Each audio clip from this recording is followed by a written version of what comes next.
Mesdames et messieurs, bonsoir. Bienvenue à votre émission Dialogue avec le gouvernement.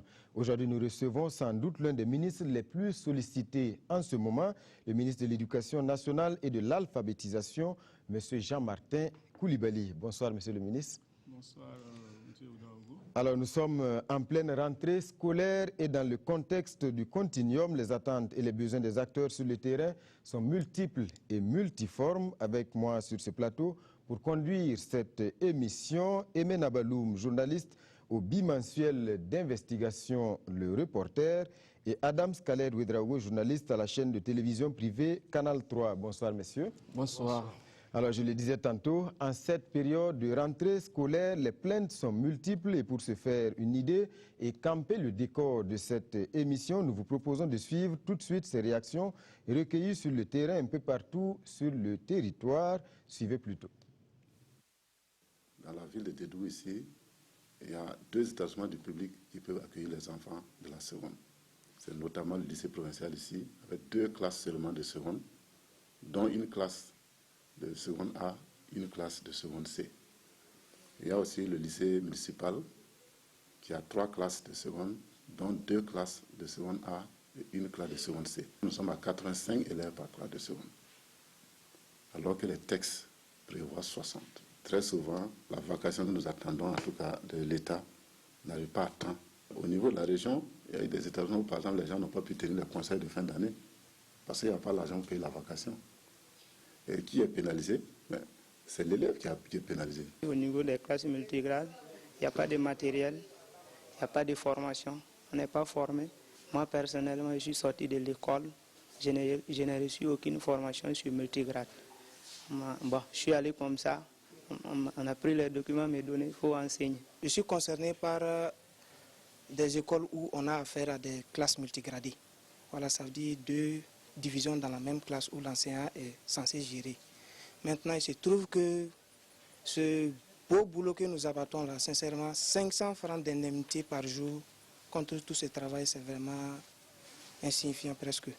Les requêtes de financement là, c'est exaucé, mais on nous accorde le financement très tard.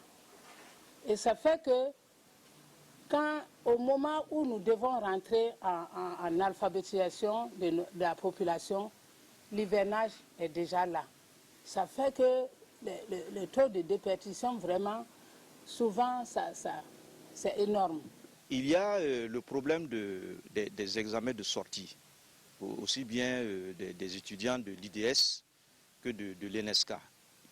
Il nous est arrivé que, par exemple, cette année, les examens de sortie soient programmés et pendant que les élèves étaient pratiquement en vacances, en fin mai pratiquement. Et on dit non, il faut tout faire pour avoir, même si c'est une dizaine d'élèves là, et pour venir faire subir l'examen aux candidats. Bon, nous estimons que ce n'est pas normal. Si je prends par exemple notre continuum des CG, des écoles ici, l'an passé, on avait 159 élèves en 5e dans la seule salle. S'il faut parquer tant d'enfants dans une seule classe, vous voyez que c'est bien le contexte du continuum, mais dans la faisabilité, il n'y a pas eu les mesures d'accompagnement. L'absence de la cantine et puis la journée continue, là, ça pose un problème. Parce qu'il est arrivé des moments où, en partant à la maison, on voit des enfants assis sous les arbres. Et quand on les regarde, on sait que ça ressemble à des enfants qui sont malades. Et lorsqu'on leur demande qu'est-ce qu'ils ont, bon, ils disent qu'ils ne sont pas malades. Ils ont faim, bon, on est obligé de leur donner quelque chose avant de continuer. Dans la région du Sahel, le ministère bénéficie de l'accompagnement du PAM, voilà, qui dote voilà, les écoles en vivres tout au long de l'année scolaire. Pour cette année scolaire 2016-2017, nous avons une préoccupation au niveau du Sahel parce que le PAM se retire de 2 provinces sur les 4.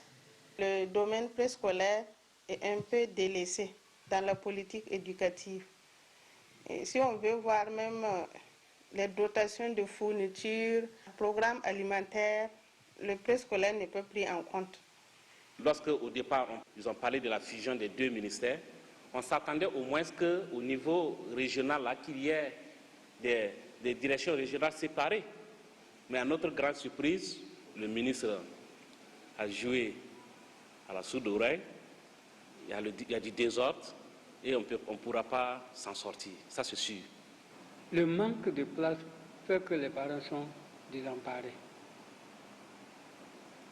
Et au niveau des établissements privés, ils n'ont pas les moyens pour les inscrire. Voilà. Suite à ça, ils sont obligés de laisser les enfants à la maison. Prenez le lycée à Daga. Des bâtiments qui datent de 1950 ou 1940, quelque chose comme ça. Aujourd'hui, non seulement ces bâtiments ne tiennent pas, mais l'État ne songe même pas à construire d'autres bâtiments pour accueillir les gens. Au niveau des départements, le problème se pose.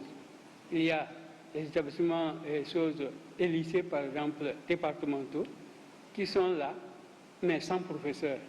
Par rapport à l'emploi du temps, en fait, qui a été rénové, on se demande si c'est un technicien de l'éducation qui a eu à poser cet emploi du temps. C'est vraiment étonnant. Parce que sur le plan physique, psychologique, et même nutritionnel, d'abord les enfants souffrent, ça c'est un. Et même nous qui sommes dans les classes, encore, nous souffrons aussi. Et quand nous posons la question, on nous dit qu'avec l'habitude, eh bien, tout va prendre comme si c'était en fait quelque chose de technique. Nous agissons sur des hommes, ce n'est pas sur du matériel. Il faut un repos dans toute activité. Voilà, monsieur le ministre, que de plaintes de la part des acteurs sur le terrain, vous l'avez vous-même suivi. Alors comment vous vivez cette période de rentrée scolaire? Bien, merci bien. C'est vrai que la rentrée cette année a commencé déjà, j'allais dire, le 15 septembre, par la rentrée administrative, suivie ensuite le 3, à la rentrée pédagogique. Bien sûr, ce qui est relevé ici, c'est des situations qui sont réelles sur le terrain, que nous nous attelons bien sûr à régler, ou en tout cas à trouver des solutions pour que ça aille mieux. Je ne sais pas s'il faut y aller point par point. Non, on va rentrer certainement dans les détails. Ce que je voudrais dire, c'est que malgré ces difficultés et les conditions de travail qui sont difficiles, qui sont d'ailleurs communes à tous les Burkinabés, je crois qu'à la télé vous avez aussi votre lot, il y a des acteurs engagés, volontaires, et c'est eux qui font en fait la fierté de notre éducation. Parce que comme on le dit, peut-être qu'on peut avoir tous les moyens, mais sans des acteurs engagés, il ne se passerait rien. A contrario, même avec des moyens insuffisants, eh bien, des acteurs qui sont bien formés, qui libèrent leur génie créateur, arrivent à faire avancer notre système éducatif. Alors, monsieur le ministre, c'est vrai qu'on a écouté, je dirais, les acteurs du système éducatif. Le moins que l'on puisse dire, c'est que la situation est très peu reluisante. Alors, qu'est-ce qui peut expliquer autant d'attentes et surtout autant de préoccupations pour votre département ministériel? Je pense que la situation n'est pas nouvelle. Il ne faut pas faire croire que cette situation, elle existe maintenant et on la découvre maintenant. C'est une situation qui est là depuis un certain temps et que tous les gouvernements qui arrivent essaient de faire progresser. Vous savez, nous avons un pays où le taux de croissance démographique est très élevé. Nous avons plus de 70% de la population qui a moins de 35 ans. Eh bien, le secteur sur lequel il y a le plus de pression, c'est forcément l'éducation, parce que ce sont ces tranches d'âge-là qui vont à l'école. Donc, c'est vrai, la situation n'est pas simple, mais le gouvernement est là pour regarder au cas par cas, avec l'ensemble des acteurs et avec les moyens qui sont disponibles, parce que c'est de ça aussi qu'il s'agit, voir ce qu'il est possible de faire, ce qu'il faut améliorer en priorité, et tout cela en concertation avec les acteurs, parce que tout n'est pas possible en même temps et immédiatement. Alors, monsieur le ministre, est-ce que vous voulez dire qu'il faut espérer au regard de tout cela, parce que le tableau qui a été peint tout à l'heure, il n'est pas du tout illusoire, vous l'avez reconnu, c'est des situations pratiquement anciennes. Est-ce que vous demandez à l'ensemble des acteurs d'espérer Non, ce n'est pas seulement d'espérer. Nous avons quand même un programme qui est connu. Dans le cadre du programme de son Excellence, Monsieur le Président du FASO, qui a été traduit en un référentiel unique d'intervention au Burkina Faso, qui est le plan national de développement économique et social. Il y a des engagements qui sont pris, il y a des ambitions qui y sont décrites, que ce soit par rapport aux infrastructures, que ce soit par rapport à la formation du personnel, que ce soit même par rapport aux questions financières. Il y a des engagements qui y sont pris et que le gouvernement s'attelle à mettre en œuvre. Et alors, la mise en œuvre a commencé déjà en 2016. Monsieur le ministre, on aura l'occasion de revenir sur tous ces engagements. Mais si vous le permettez, nous allons peut-être aborder la toute première rubrique dans cette émission.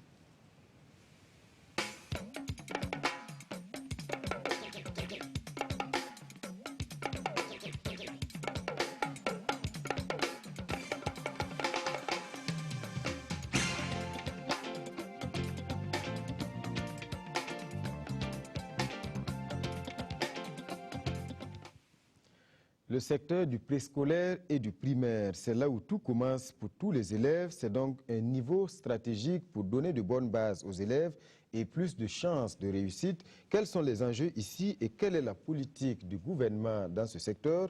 Les réponses dans ce reportage.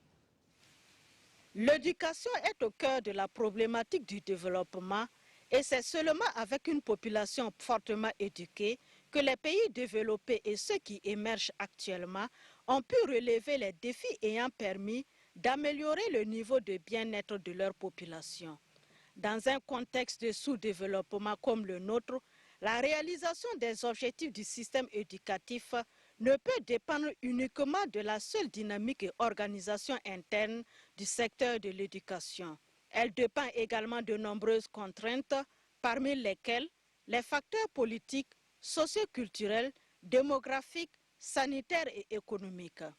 C'est donc à juste titre que le président Roch-Marc Christian Kaboré a logé l'éducation au premier rang des priorités de son programme quinquennal et que dans un souci de cohérence et pour plus d'efficacité, les ordres d'enseignement du préscolaire, du primaire, du post-primaire et du secondaire ont été regroupés au ministère de l'Éducation nationale et de l'alphabétisation.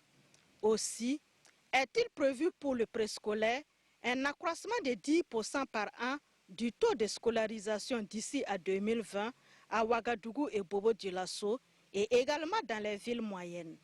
Pour le primaire, le gouvernement s'est engagé d'ici à 2020, entre autres actions, à normaliser toutes les écoles, à résorber les salles de classe sous abri précaire, à renforcer l'effectivité de la gratuité de l'éducation de base primaire et son caractère obligatoire pour tous les enfants âgés de 6 à 11 ans, à accroître annuellement le nombre du personnel enseignant d'au moins 13%, de sorte à porter progressivement le ratio élèves-maîtres à un maximum de 50 élèves pour un enseignant, et enfin à promouvoir l'utilisation des langues nationales dans le système éducatif.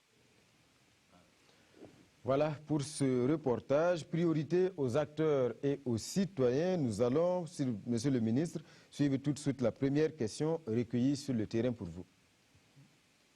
Ça fait 3 ans exactement que les CG de continuum, effectivement, sont dans les bâtiments d'emprunt.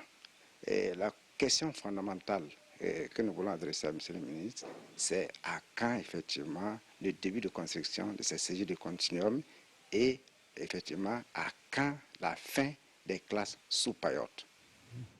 Monsieur le ministre, la question est suffisamment claire? Oui, elle est très précise.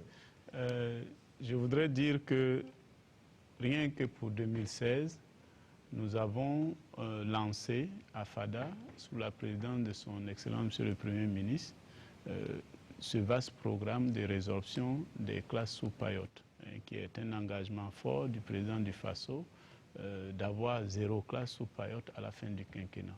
Cette année, donc, sur les 4800 salles de classe qui ont été recensées sous paillote à l'année scolaire 2014-2015, ça fait à peu près 800 écoles, nous avons lancé la résorption de 160 écoles. C'était à FADA. Et en plus de cela, nous avons également lancé la construction de 200 collèges d'enseignement général. Et tout cela, c'est pour permettre cette résorption. L'ensemble de ces marchés-là qui concourent à cela ont été lancés, les entreprises ont été installées courant le mois de juillet. Et là où la plupart des sites étaient accessibles, les constructions vont bon train. Il y a un certain nombre de sites où, à partir de juillet, avec la saison hivernale, les sites n'ont plus été accessibles. Donc là, les entreprises ont différé leur intervention. Ce mois d'octobre, nous avons fait un plan de suivi de ces réalisations. Donc bientôt, vous allez nous voir sur le terrain pour aller contrôler où en sont les entreprises de la réalisation de ce vaste programme d'infrastructure. Monsieur le ministre, il y a des écoles sous Payotte, on l'a suivi dans la première vidéo. Alors il y a ce monsieur qui interpelle également le gouvernement. Il a cité l'exemple, par exemple, du lycée Yadega de Waïguya, ça veut dire des établissements qui datent de peut-être 50 ans et qui n'ont pas eu véritablement de réflexion et qui, si aujourd'hui, c'est vrai que ce sont des bâtiments en dur, mais ils sont dans un état assez piteux, disons. Oui, bon, ça pose le problème d'abord, de l'entretien. Lorsque vous faites un bâtiment, forcément, il faut penser aussi à l'entretien. Même s'il date de 1946, s'il y a l'entretien et que la réalisation a été aux normes, il n'y a pas de difficulté normalement. Vous avez ailleurs des bâtiments qui ont 200 ans, 500 ans et il n'y a pas de problème à cela. Qui doit les entretenir? Voilà. L'entretien, c'est ceux qui l'utilisent. Vous savez, un bâtiment, lorsque vous voyez une petite faille, si vous n'y remédiez pas, un jour après, la faille aura changé d'aspect, un an après, 2 ans, 10 ans, c'est cela. Donc il nous faut, peut-être que les budgets d'entretien ne sont pas suffisants, et ça, c'est quelque chose auquel il faut penser. Et nous, dans le cadre du budget de l'année 2017, nous avons pensé à inscrire des montants plus conséquents pour l'entretien des bâtiments. Mais je dois dire que par rapport au lycée Yadega, j'y étais il y a juste une semaine, c'était la semaine dernière, et j'y avais réceptionné en compagnie de l'ambassadeur des États-Unis un bâtiment de 3 classes financé par la coopération américaine. Donc c'est pour dire qu'il y a des choses qui se font. Le Burkina essaie de prendre en charge ces questions-là avec bien sûr le concours des amis du Burkina. Alors, par rapport à l'offre éducative, c'est vrai, vous l'avez dit, il y a des écoles qu'il faut réhabiliter et rénover, mais il y a aussi la construction de nouvelles écoles. Alors, pour ce qui est des centres urbains, on a comme l'impression que l'État se désengage un peu parce qu'il y a plus d'écoles primaires privées que d'écoles publiques. Alors, est-ce qu'il y a déjà une explication à ce niveau-là? Non, ce n'est pas que l'État se désengage, mais vous voyez qu'il y a quand même un grand phénomène d'urbanisation. Et quand vous regardez aujourd'hui, prenons une ville comme Ouagadougou. Vous avez des quartiers comme Paspanga, comme Dapoya, où il y a des écoles, mais il n'y a pas d'enfants. Parce que les parents qui sont d'une certaine génération, les enfants sont grandis, sont partis, les petits-enfants ne sont pas de retour. Là-bas, vous avez des écoles où il n'y a pas vraiment d'enfants. Aujourd'hui, dans une ville comme Ouaga, là où il y a des enfants, c'est dans les quartiers périphériques, en grand nombre. Et si vous avez suivi l'actualité, je crois que c'était aussi la semaine dernière, la mairie de Ouaga a signé un important programme avec l'Agence française de développement qui inclut, outre des investissements de voirie, etc., des investissements également scolaires, donc, dont la construction d'un lycée d'enseignement général dans la région, dans la partie ouest vers Dassasgo, et la construction d'un certain nombre d'écoles et de CEG, justement, dans ces zones périphériques. Ce que nous avons eu jusque-là comme difficulté dans ces zones, c'est que dans la réglementation et par rapport à la dépense publique, lorsque vous devez faire un investissement public, le terrain sur lequel vous voulez le bâtir doit être la propriété de l'administration. Bon, et quand nous parlons de zones périphériques, bien sûr, ce sont des zones non loties. Et donc, quand vous faites la demande pour être propriétaire d'une zone qui n'est pas encore lotie, les mairies sont réticentes à accorder un titre de propriété à ce niveau-là. Donc, ce sont des questions dont nous débattons également avec les communes afin de trouver les solutions pour réaliser les investissements là où nous avons nos enfants. Je vais juste répondre. Est-ce à dire qu'au niveau du ministère en charge de l'éducation nationale et l'alphabétisation, est-ce à dire que vous avez des difficultés pour avoir des terrains qui vous appartiennent ou vous avez des projets de construction d'écoles? Oui, c'est ce que je viens de dire. Lorsque vous demandez à être propriétaire, dans les zones qui sont loties, il n'y a pas de difficulté, puisque là, en concertation avec les mairies, bon, même quand on fait un lotissement, on prévoit des espaces verts, mais on prévoit également des écoles, des centres de santé, etc. Ça ne pose pas de difficulté. Ce dont je parle, c'est dans les zones périphériques qu'on appelle communément non loties. Quand on veut faire un investissement scolaire là-bas, ça pose quelques difficultés au niveau de certaines communes parce qu'elles sont réticentes à donner un titre de propriété dans une zone qui n'est pas encore non lotie. Ce qu'on peut comprendre, mais comme je viens de l'expliquer, c'est aussi là-bas que nous avons aujourd'hui, par exemple comme dans une ville comme Ouaga, le plus grand nombre d'enfants. Monsieur le ministre, c'est là où vous avez des difficultés certainement pour avoir des terrains pour bâtir des écoles. Il y a beaucoup d'entrepreneurs qui s'engouffrent dans cette brèche-là. Et c'est ainsi qu'on voit beaucoup d'écoles privées qui fleurissent, qui malheureusement souvent ne sont même pas reconnues, mais qui recrutent des enfants avec des enseignants au niveau douteux, disons. Alors, mais ça aussi, ça prospère. Est-ce que là, ce n'est pas du laxisme de la part du ministère? Non, ce n'est pas du laxisme. Il faut, chaque année, sur tous les ordres d'enseignement, le ministère fait un contrôle du secteur privé. Mais ce contrôle ne peut pas être exhaustif. Pour vous donner une idée, nous avons plus à peu près 1400 structures du post-primaire et du secondaire. Donc nous ne pouvons pas contrôler chacune de ces structures-là. Par contre, nous faisons des sondages et nous faisons des contrôles. Chaque année également, les services techniques font un inventaire des écoles qui se créent. Bon, ils circulent dans les différentes zones pour regarder qu'est-ce qui se crée et qu'est-ce qui est en règle, qu'est-ce qui n'est pas en règle.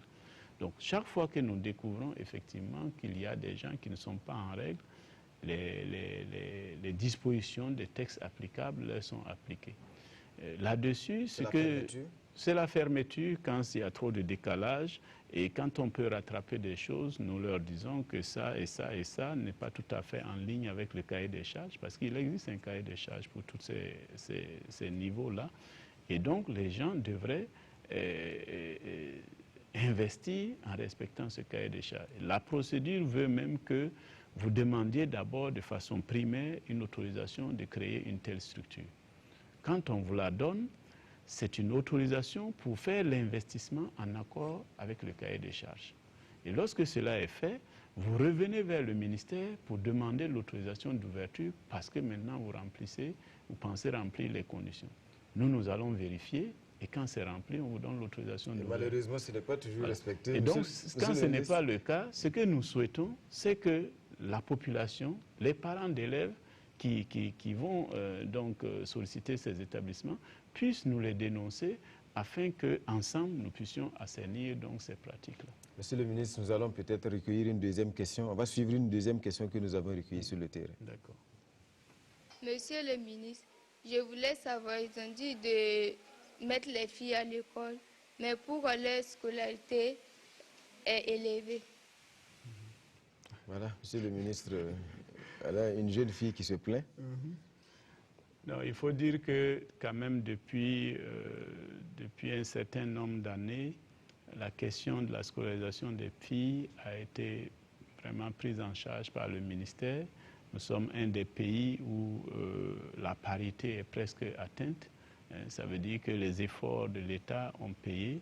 Aujourd'hui, au primaire, toutes les inscriptions de filles sont subventionnées. Ça veut dire que quand vous êtes une fille, les cotisations APE, tout un ensemble de choses sont prises directement en charge par l'État. Et dans notre budget, nous avons une ligne pour financer cela. Le cas qu'elle évoque, c'est peut-être dans le privé. Et là, malheureusement, nous n'avons pas encore une réglementation qui nous permette peut-être même de discuter avec les différents acteurs pour arriver à un plafonnement ou en tout cas à des frais de scolarité maximum. Peut-être que ça viendra parce que nous entendons des sollicitations allant dans ce sens-là. Donc nous allons essayer d'engager la discussion là-dessus avec les concernés. Parlant de l'accès à l'offre éducative, c'est vrai qu'on a parlé un peu du préscolaire et du primaire. Alors c'est vrai, on parle de gratuité. Est-ce qu'aujourd'hui, cela est effectif sur le terrain? Est-ce qu'on peut dire que pour inscrire son enfant à l'école, on ne débourse pas un rond? La gratuité est définie, elle est définie dans la loi. La gratuité, c'est permettre aux parents d'inscrire les enfants sans débourser de frais sur les niveaux qui sont prévus. Alors souvent, on fait la confusion avec les cotisations APE et autres, où on dit c'est gratuit, mais on paie des cotisations APE. Je voudrais rappeler que les APE, ce sont des associations régies par l'ancienne loi 10, et donc qui fixent librement leur organisation, etc. Même si ce sont des associations, non, il n'y a pas de parti qui revienne à l'État. Ce qu'on peut dire, c'est que de ces cotisations, ils interviennent parfois sur certaines questions ou certaines difficultés que vive l'école. Mais il n'y a pas de quote-part, par exemple 10% ou 15% ou je ne sais pas combien de pourcents qui est reversé à l'État. Ça n'existe pas. Donc c'est pour dire que sur la gratuité, elle est effective sur le terrain.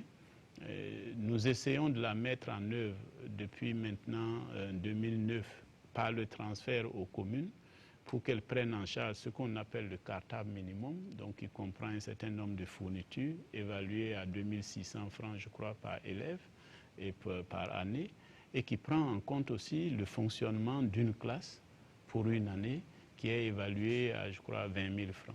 Donc, ces moyens-là sont donnés aux communes pour les mettre en œuvre au bénéfice des élèves donc, qui accèdent dans les différents niveaux. Alors, monsieur le ministre, on va peut-être